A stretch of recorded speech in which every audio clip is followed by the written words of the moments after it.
As a first-time homebuyer in Canada, what are the benefits and programs that are available to you? With so many changes in recent years, it's been hard to keep up. But that's why in this video, I brought on my friend and mortgage broker, Alex McFadyen of Flow Mortgage Co. to help go over all the details. We're gonna go in depth on each one, breaking them down, letting you know what we like, what we dislike, and by the end of the video, we'll let you know which is our favorite. So let's not waste any more time and we'll get right into it. If you're a first-time homebuyer, unless you've been hiding under a rock, you probably know that there are new changes that are coming that could help you buy a home. So there are 4 upcoming in the future and 1 massive failure that we're going to talk about today. So Alex, you want to get us started? I do not want to wait to get us started to get into these juicy details.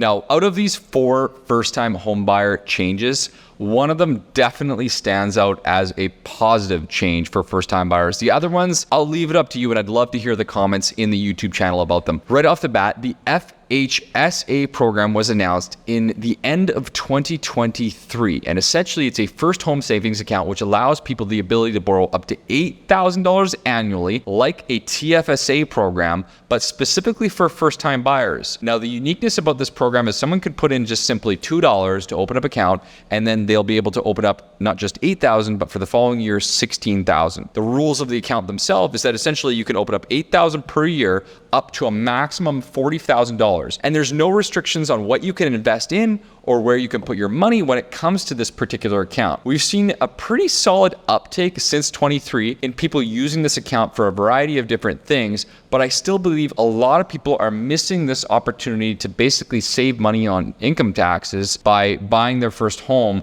through this program. What else is really unique about this particular program is it gives you the ability to put money in day 1 and take it out day 2. Not that that makes a lot of sense to do so, but you could do that at any time. Whereas the other programs, such as the RRSP exemption, which we'll talk about later, you have to keep the money in the account for at least 90 days. Alex, what are your thoughts on this particular program? There's some things I like about it, some things I don't. I do really like the fact that we're kind of combining the benefits of a TFSA and an RSP into one. Now, the one thing that I'm not the biggest fan of is that you can only do $8,000 per year, because I think if you're thinking about 5 years down the line, yes, it's going to be beneficial to you, but if you were able to make a larger lump sum in a shorter period of time, I think that would be, you know, more beneficial, especially in a more expensive market like the one that we're in. But, you know, it is actually providing some level of benefit, unlike one of the other programs we're going to talk about shortly here that didn't quite make it.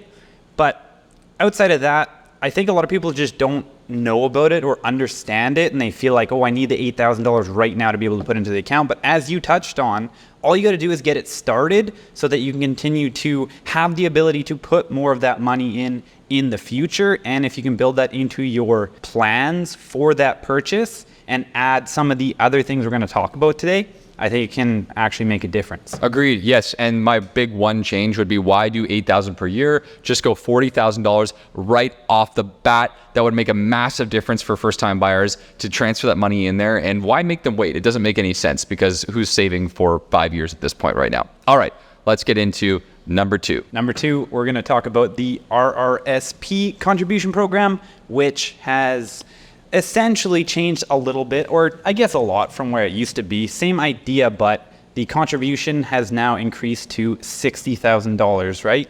So previously it was at $35,000. Now there is no limitation on how much you can do annually like the other program. So I do like this one. I think it can be used to a great benefit for certain people to save on the income tax savings. But what else would you add to that? Yeah, just a couple of the rules and guidelines on the RRSP exemption program. As you mentioned, you got to put the money in there. It has to sit in there for at least 90 days. It was formerly $35,000 and now it is $60,000. As you mentioned, it has to be in the account for at least 90 days, as you obviously know. And the primary benefit of this particular program is to be able to take money out of your RRSP, which you could have been contributing tax free, but you do have to repay this over a period of time. Now, they pushed the time frame back a number of years. It used to be 15 years. Now I believe it is pushed back to 20 years that you can pay back an RRSP. But I know there are some primary tax advantages that can help people, whether they be a mid-level or a high income tax earner.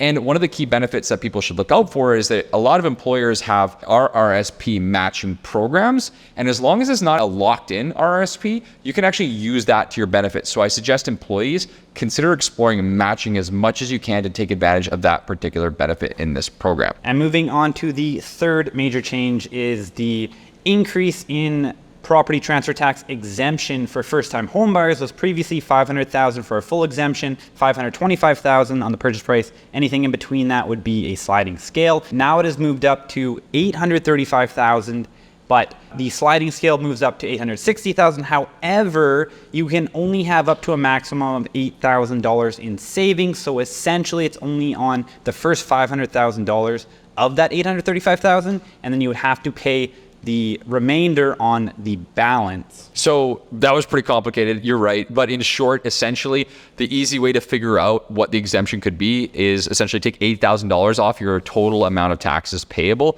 up to $835,000 with that partial exemption. That's kind of screwy. Best thing you can do is go on and jump on an online calculator or talk to your accountant. There is a calculator on the BC provincial government website that you can look into, which will help you calculate those numbers. This is a great program. It's definitely well overdue, especially when you consider the cost of housing in British Columbia as a whole. Most people are spending more than $500,000, believe it or not, on their first home in this province, which is not surprising, but definitely a position where now up to $835,000, we can all agree this was way overdue and a great program that we have available now. Yes, definitely. The one thing I do have a question about is why was $835,000? I'm just really curious how they came up with that number, why it wasn't $1 million, why it wasn't something less. I am just honestly genuinely curious as to if there was some sort of thought process or theory behind that. Doesn't matter. It's doing a great job at least. Happy it's finally here, even though I think it should have been a long time ago, as you mentioned. But Agreed. Hey, got to take what we can from the government. Yeah, I fully agree. Why does it matter how much they're at? First-time buyers should get the same benefit, but it is what it is. Let's move on to the last first-time buyer benefit, and one that was recently announced, and it actually, depending on when you're watching this video, may or may not be available.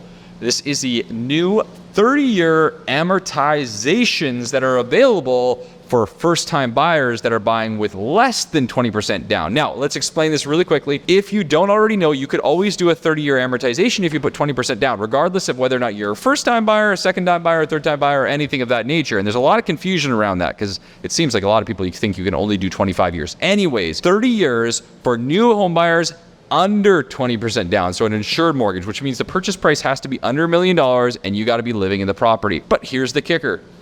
It's only available for new homes. That's right. You have to buy a new build property to get this 30-year amortization. Now, I'm not going to get into the whether or not this is right or wrong this second, because I'm going to love to hear what you have to say, but I'll talk about specifically whether or not I think this is good or bad afterwards. What are your thoughts? So first of all, I think a lot of people haven't necessarily completely understood that it is only for new construction. Now, the issue with that, in my opinion, is that first-time home buyers and realistically a lot of end users in general aren't looking to purchase a home that isn't done for 3, 4, 5 years down the line. So we actually need investors, as much as people may not like them, to be part of this process. And I think it sounds good on surface level. I'm just not sure how many people are actually going to be using these programs to get into their first properties. Hopefully it does have some level of impact, but honestly, not a huge fan of it, but I'd love to hear a little bit more from yourself. Yeah, in short, it's going to be a great benefit for those people who are first-time buyers who are going to buy new builds anyways, and perhaps first-time buyers who bought a deposit on a pre-sale a few years ago that are closing after August of 2024 when this program is going to be rolled out. But at the end of the day, it's not going to move the needle in housing unless you were someone who was already looking at new builds. Will it sway first-time home buyers to look at new build properties? Maybe, possibly, but as Alex has already mentioned, the reality is typically speaking in most provinces, these first-time properties are pre-sale properties, which means they could be 2-3 years out, which is going to cancel out a ton of first-time home buyers from these programs in the first place. And here's the kicker. For the most part, most of these people, when they're buying pre-sale properties, have to have as much as 15 to 20% down, which we know that a lot of first-time buyers just don't have available. So it'll be interesting to see how much uptake there is in this program. So basically, the good, we're happy that they listened to a degree, that they should have brought this back a long time ago. The bad, why is it only on basically new build properties? I can't figure that out. All right, now let's talk about the biggest failure in first-time homebuyer programs that I've ever seen that just was canceled. And then we're going to talk about our favorite first-time homebuyers program that we're using after that. So it's the down payment assistance program. And realistically, it wasn't even really a down payment assistance program. It was an equity share program, essentially, where you're going to give the government a share in the equity of your property. They did make some changes over the past couple of years in how much that you would actually share with them, whether it went up or down. However, it was a very, very limited number of people that actually use it. I personally don't know absolutely anyone. I think from what I've heard from you, but I'd love to hear your take on it, that you maybe had one, I don't know. We did 2 of these programs in their entire time in existence, which I think was 3+ years of this program. And the biggest confusion point for most people is they thought that this program actually was a down payment assistance. So they thought if I had 3% down, then it would get me to 5% down. And that was just simply not the case. What they would do is if you had, in one example, 5% down payment on a property, they would match the 5% to reduce your loan and basically take away a portion of equity. Now, you had to pay back that equity before you sold. Otherwise, you would have had to pay that back plus more to the government. And that's where things got a little bit messy. So all in all, I think the uptake and the amount of Canadians that took that program was in the thousands. But all things considered, it should have been hundreds of thousands of people if it was set up correctly.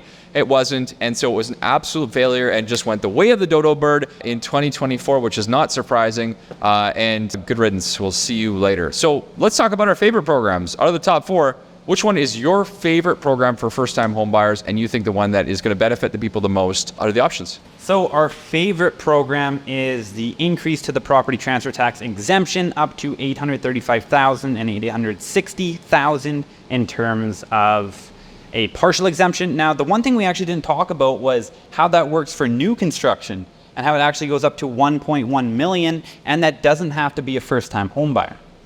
Yeah, that's a good point. So essentially, anybody buying new construction in British Columbia, if you're buying a new build property and you qualify, the purchase price can be up to $1.1 million, waive the portion of the taxes that we discussed before, which is obviously a massive consideration because it used to be up to $750,000. So that's a huge bump up in terms of transfer tax exemptions for new build properties. And I think that will obviously potentially move the needle in some areas. That being said, so your favorite is the PTT exemption. Yes. And all forms of that. I would agree. I think if you're in British Columbia, obviously the PTT exemption is the #1 benefit for first-time buyers. If we're thinking nationally speaking, obviously the RRSP benefit program has always had its merits, but the increase from $35,000 to $60,000 won't even move the needle. The average Canadian at the age that they buy their first home, which is in their 30s, believe it or not, typically has about $15,000 of RRSPs in their accounts, which is nowhere near the $35,000. So the 35 to 60 is probably more of a political ploy and isn't really going to have any major impact on the markets, in my opinion. I think the reality is the FHSA is probably the most usable program, all things considered. It's not amazing, but it also is generally easy to use. $8,000 per year is a little bit light,